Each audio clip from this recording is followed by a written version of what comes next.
Al Jazeera Podcasts. Hey YouTube, it's audio only today, so sit back and enjoy the sound. And let us know what you think of the episode.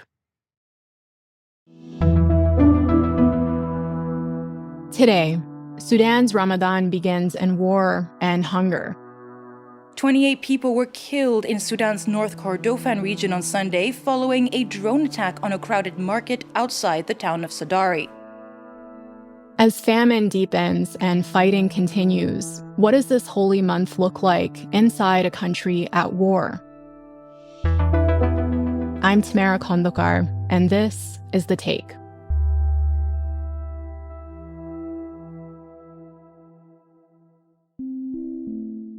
Before we continue with today's show, remember to leave us a comment telling us what you think about this episode and what stories you want to see us do next. Or if you're on your podcast app, leave us a review telling us where you're listening from and give us a 5-star rating while you're there. It helps the show. I'm Hiba Morgan, Al Jazeera's correspondent in Sudan. I've been a journalist for more than 10 years now, and I'm currently right now in the capital, Khartoum. Hiba, welcome back to The Take. It's so great to talk to you. So since you were last on the show in December, the situation on the ground in Sudan has really shifted. And at that point, the RSF was expanding its control over some key oil fields. And since then, the army's been pushing back hard. Things are really tense. And we'll get to where things stand right now in a moment. But I wanted to start with something that happened to you earlier this week, because you're right in the middle of this and you were driving and you had a pretty scary trip. So can you just kind of walk us through what happened? So the city is called Delinj, which is in South Kordofan. And we were there to do some stories about the situation, the fact that the army was able to break a siege, a near 3-year siege on that city. And the moment we reached the city on Saturday, the first thing that happened was there were suicide drones basically hovering around the market. And we were trying to get to the military base there to get our permits. And the drones, basically, there's someone controlling it from a distance, right? And I think whoever was controlling it saw that there were like 2 pickups on their way to the army base there and thought maybe they were our, military targets, and just did this U-turn. Luckily, the driver was able to spot it out. It's like, oh my God, it's a drone. And he also did a U-turn and just went under a tree. And so one of the drones hit the car in front of us, which belonged to Al Jazeera Mubashir, and their escort was injured and had to be taken to the hospital. So we thought that was the closest call we'll get, and that from there onwards we'd be able to be careful. But what happened the next day, there were a bunch of drones basically firing. And then when we were leaving the city in the early hours of Sunday morning, we were able to hear some explosions, and they seemed quite distant. But as we were driving, we saw cars, plumes of smoke coming out of them. So it was obvious that they were just hit a few minutes before we arrived or before we passed by that road. And we were planning to make it to El-Rahad, which is in North Kordofan, and then onwards to Kosti, which is in White Nile State, and then to Khartoum. As we were leaving a place called Kortala onto El-Rahad, we passed by these 2 cars, military cars, and one was pulling the other. So they were a bit slow on the road. We reached a point where they actually allowed us to overtake them, and we did. After we've already left El-Rahad, we stopped by this little town and we wanted to get cold water. And there's this soldier that's looking at our car really, really intently, as if he recognizes it from somewhere. And he comes over and he was like, hey, aren't you guys the car that was driving, from Kortala to El-Rahad early in the afternoon? And we basically said yes. And he had this, bloodied shirt. And he said, we were the 2 cars that were basically on the road and that let you overtake us. We're like, oh, well, yeah, what happened to you? Because it was obvious he was distraught and, all the blood on his shirts. And he was like, well, after you guys passed by about 15 minutes, we were hit by a drone. Oh my gosh. And everybody died with the exception of 2 soldiers. And so They wanted somebody to take them to the military hospital. And obviously we did. But it was so disturbing to know that, we had another close encounter, that a road that we were on was hit, some cars that you met on the road were actually hit. Yeah, that could have been you. I mean, that's so terrifying. And what you're describing is not just one strike. It's this constant presence of drones, right? Is that the first time that you experienced something like that? I mean, I've covered Sudan's conflict since the start, right? And during the first few days of the conflict, there's a constant risk of being hit by artillery. It's a threat that was hanging above your head, but you don't really feel it because, it's like you could see the streets in some parts of Umdurman were quite normal. We were still able to go out and, do our stories. Mm-hmm. And because with the artillery, you can always tell how far they can strike. But with the drones, they're constantly over your head. You don't know where the next target would be. And so basically, wherever you turn, you're constantly living under threat. And I would say throughout the conflict, I've never felt that much tension as I did during that few days in Delenj. So what you experienced, it sounds like it's become kind of part of daily life in Sudan. I saw that there was this deadly strike on Sunday that killed 28 people, wounded dozens, in a market in North Kordofan. And I know that drone strikes are not new to this conflict, but is there something changing about how often drones are being used, how they're being used? Have they become a bigger feature of this conflict?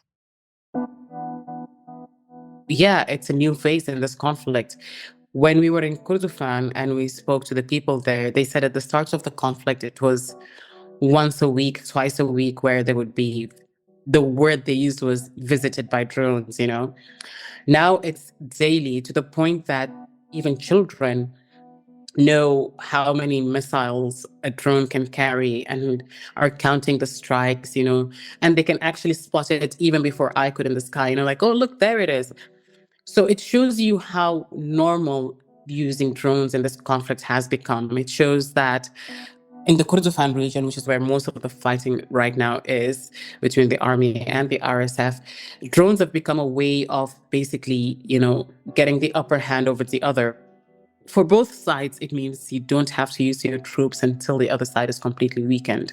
Yeah, so we actually did an episode a little while ago about how drones have also become really ubiquitous in the Ukraine war and how they're really changing the battlefield, partly because they're so cheap, so easy to produce, and you see how they've helped the Ukrainians hold their line against Russia. Is there something similar happening here? How are drones impacting the front lines? So because the drones would tend to target military targets, or I would say gathering of soldiers, or, that's what they would aim for. The thing is, soldiers sometimes are in markets. They're sometimes in hospitals. They have relatives they want to visit. The army bases are not exactly outside town. The RSF bases are not exactly, also outside of civilian population. Wherever the drone strikes, there's bound to be a civilian population, whether it's in the markets, whether it's in, because, let's say the RSF is trying to target a fuel convoy for the army and it happens to be passing by the market, and that's when it's able to strike. What would happen is that the market will also be affected. For the army, if they're trying to target an RSF ammunition depot, the consequence of that would be explosions and bullets flying and stuff. And that would eventually, hit civilians because, again, it's not far from a civilian population. So using drones when it comes to Sudan has absolutely blurred the front line to the point where, and I'll take Delenj as a reference again, is that people just, when they hear a drone, they would turn around, there'd be a soldier somewhere who would shoot down that kamikaze drone, and people would just go on like normal as if nothing happened. And I remember because when that happened, when we had that incident with the suicide drones, the day we arrived in Delenj, there were 2 explosions because 2 drones were brought down, and people were just okay with it. It wasn't something shocking. It wasn't something frightening. It was not something that got their adrenaline running. It's something they've become so used to because they've lived it over and over again. Yeah, and it sounds like it's become so common that people aren't really even changing the way that they move or go about daily life because it's just part of the fabric of life at this point. Well, they need to survive.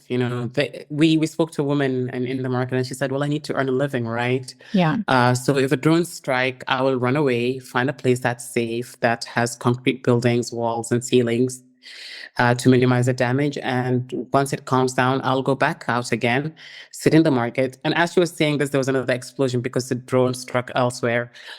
And she was just so casual about it. She's like, well, if I presume that the danger is around me, I'll just go to a place where it's safe and wait it out. And then I'll come back again and continue selling my goods, basically.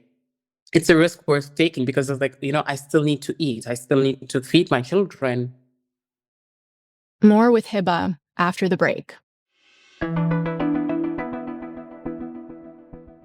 So Hiba, we're talking just in the early days of the holy month of Ramadan, and this is a time for community, people breaking fast together at sunset. But obviously, many families in Sudan are fasting while already hungry, while already displaced. And I was wondering, what does Ramadan actually look like on the ground this year? Ramadan is not what it used to be in Khartoum. So before the war, you would find people on the streets, community iftars, basically, people from various houses in a specific residential neighborhood. They would spread out mats and people would be able to come and have that iftar.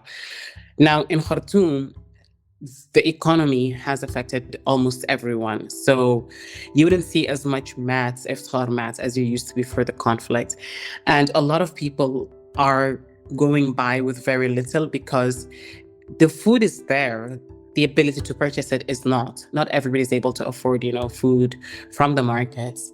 And that's why there are malnutrition rates or levels here in the capital, Khartoum. And that, if you're relying on community kitchens or if you're relying on aid organizations, it's what they give you is what keeps you alive and sustains you. It means that people will fast, but not the way they used to before the conflict. If you used to put out 3 different dishes, now you're putting 1 or 2. What you have for iftar, you try to not finish it completely because you're going to be using that for suhoor as well. I would say more than half of the people right now in Khartoum are struggling, and we're talking about 4 million, 5 million people now in Khartoum.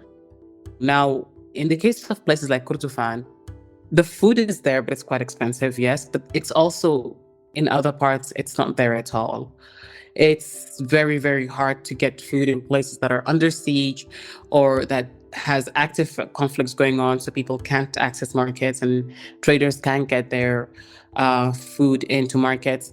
And if you're relying on humanitarian convoys, well, just this afternoon, a humanitarian convoy was hit by a drone in South Kordofan.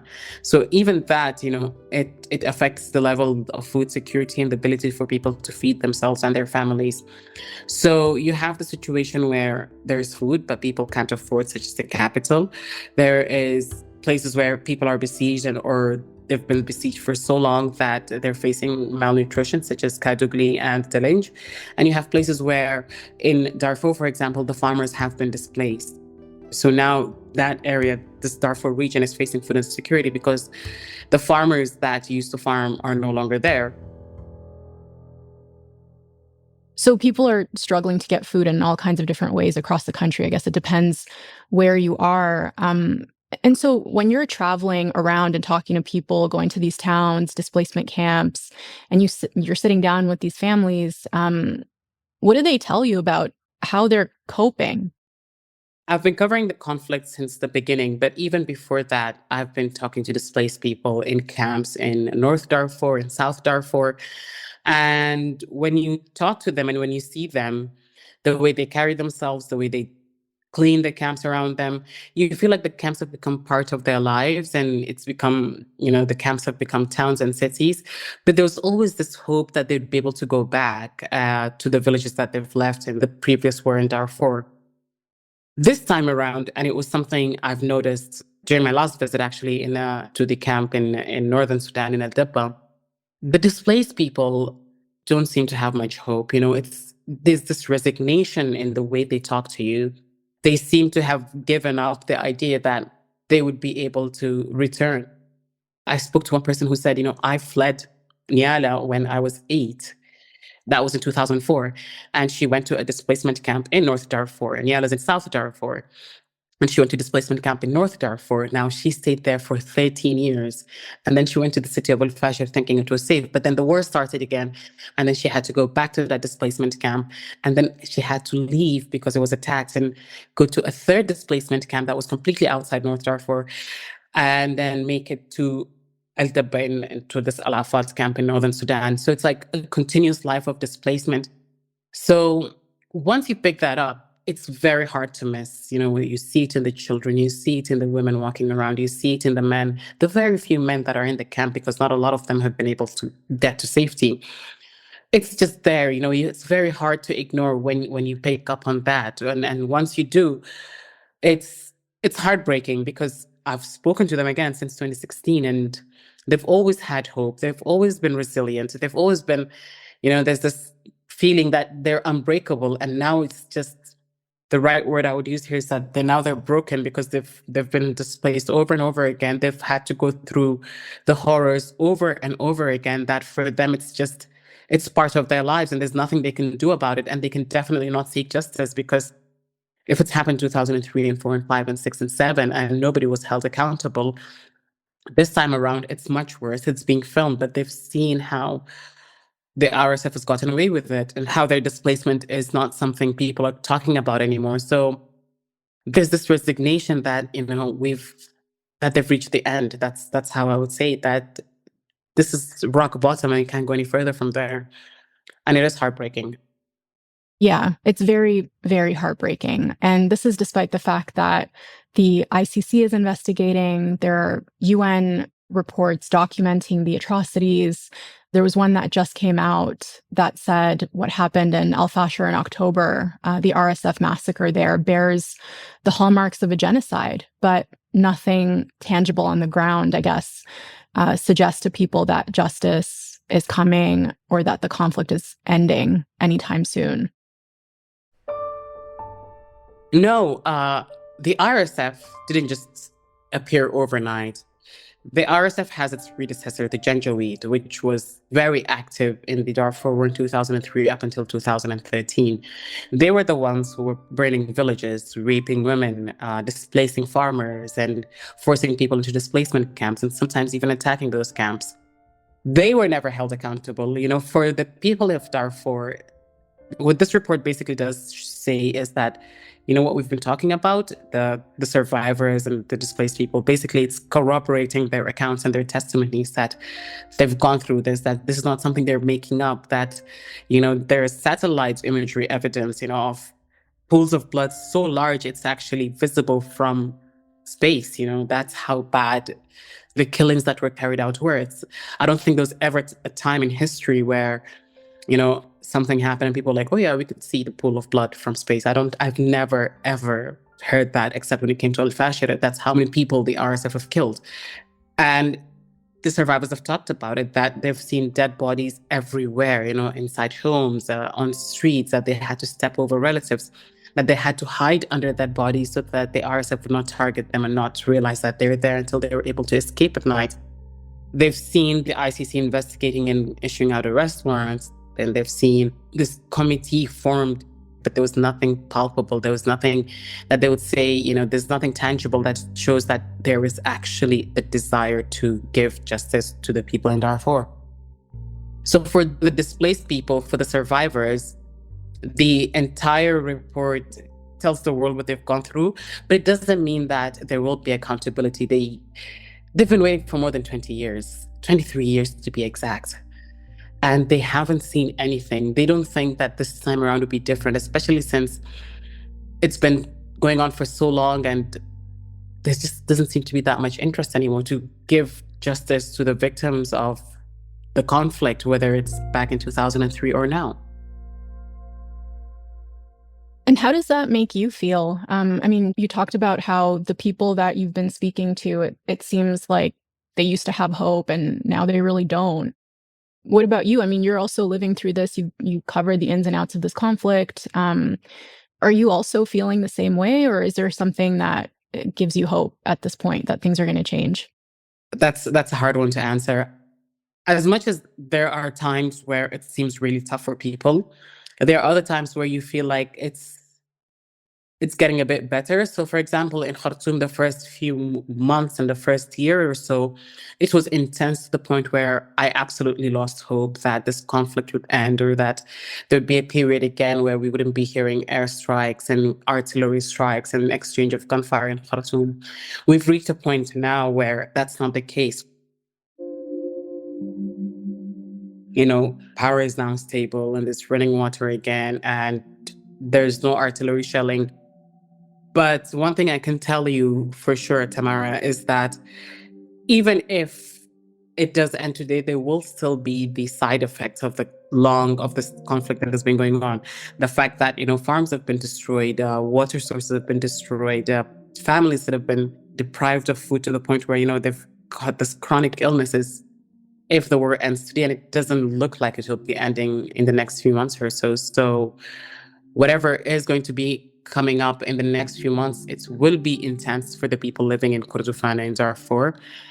But once it's over, and we don't know when that would be, they would still have to deal with what Khartoum has to deal with now, which is the impact of the conflict, which is trying to get proper infrastructure in place, because it's all been damaged by the war everywhere, even in places where the fighting hasn't been there actively.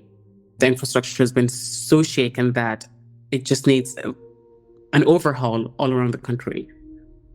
Yeah, so even the most optimistic possibility is still quite grim. I hate to end it there, but Hiba, thank you so much for your time. You've been so generous. I hope the next time you're on the show, it's under better circumstances. I really appreciate it. Hopefully. Thank you.